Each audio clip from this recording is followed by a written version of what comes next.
This is a death sentence for Saudi Arabian oil. We're taking the whole damn system down. Let that sink in for a second. That statement sets the chilling premise for the source material we're examining today. It's a stark, frankly uncompromising warning that the Middle East might literally be standing on the precipice of total energy and infrastructural annihilation. We're looking at an analysis that predicts a tactical strike rapidly mutating into an unprecedented global crisis. Welcome to The Explainer. Look, today we're going to dive deep into a highly polarizing and deeply alarming geopolitical projection regarding the escalating conflict in the Middle East. We are stripping away the rhetoric here to look squarely at the structural vulnerabilities and the domino effect outlined in our source material. This isn't just about regional skirmishes, According to the analysis, it's the anatomy of a geopolitical collapse. Let's really examine the gravity of this situation and see exactly how this cascading failure is predicted to unfold. So let's get right into it. Phase 1, the regional energy threat. The analysis begins with a really stark claim. Any further escalation by Western-backed forces in the region will prompt a devastating retaliatory strategy. And the target? It won't be military bases. The target will be the permanent erasure of neighboring energy capabilities.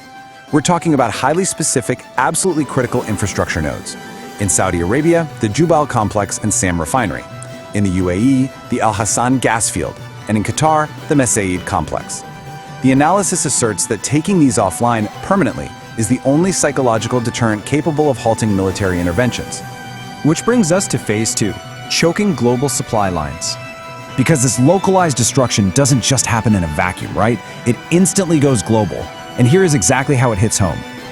$3.79. Pointing directly to the American pocketbook, the analyst notes a rapid jump in gas prices from $3.11 to $3.79 in a single day during previous tensions. Now imagine projecting even higher, completely chaotic spikes if this full-scale strategy is enacted. The argument here is brutal but clear. Western populations and politicians just aren't going to engage with the conflict until the economic pain arrives directly at their local gas pumps. This economic shock is viewed as a deliberate mechanism to force public attention and ultimately political pressure. And to enforce this economic pain, the analysis points to a highly strategic chokehold, the Strait of Hormuz. The projection isn't just a reduction in traffic either. It's a complete shutdown. 0 commercial tankers permitted. None. This move is designed to send severe shockwaves to major powers like China and India, while simultaneously nullifying U.S. naval deterrence. It's about proving, definitively, who actually controls global commerce through that absolutely vital waterway. Now we shift to Phase 3, vulnerability of Gulf monarchies. As this global economic panic really sets in, deep structural weaknesses are exposed. Without the steady flow of energy revenue, the very foundation of these states begins to crumble. The source describes an immediate internal reaction of sheer panic, pointing to emergency meetings hosted in Riyadh, gathering multiple regional states. But the analysis completely dismisses these gatherings as futile. The assertion is that these states possess absolutely no real strategic leverage or unified military capability to deter the cascading threat of regional erasure. The panic stems from a terrifying realization. The primary protector, Western deterrence, is failing. And that panic is rooted directly in demographics and defense. Get this, according to the source, a staggering 85% of the UAE's armed forces consist of mercenaries or foreign personnel. Only 15% are actual citizens. The analyst questions their actual combat readiness and their capacity to defend their airspace over any sustained period without a continuous U.S. resupply of defensive interceptor missiles. The structural vulnerability here is just glaring. If that defense fails, the economic illusion shatters. The Gulf relies heavily on projecting stability, right? Luxury tourism, modern architectural marvels, thriving expatriate banking hubs like Dubai. But the source's grim reality check warns that without underlying oil wealth and guaranteed security, this facade evaporates instantly. We're looking at a projection of empty skyscrapers, eroded artificial islands, and a mass, irreversible exodus of the foreign workers and capital that actually keep these nations functioning. That takes us to Phase 4, the existential threat to water. If an energy collapse somehow does enforce a geopolitical realignment, the source outlines a final, completely terrifying step, targeting desalination. For those who don't know, this is the highly energy-intensive process of removing salt from seawater to produce fresh, drinkable water. The absolutely critical point here is that the region is uniquely, almost entirely dependent on this exact process. It makes these massive plants the ultimate apocalyptic vulnerability. And the data reveals a fatal dependency. Over 75% of Israel's water depends on desalination. For the UAE and other Gulf states, they rely virtually entirely on it just for basic daily survival. The speaker starkly claims that erasing these plants equates to erasing the nations themselves. Why? Because there is zero plan B.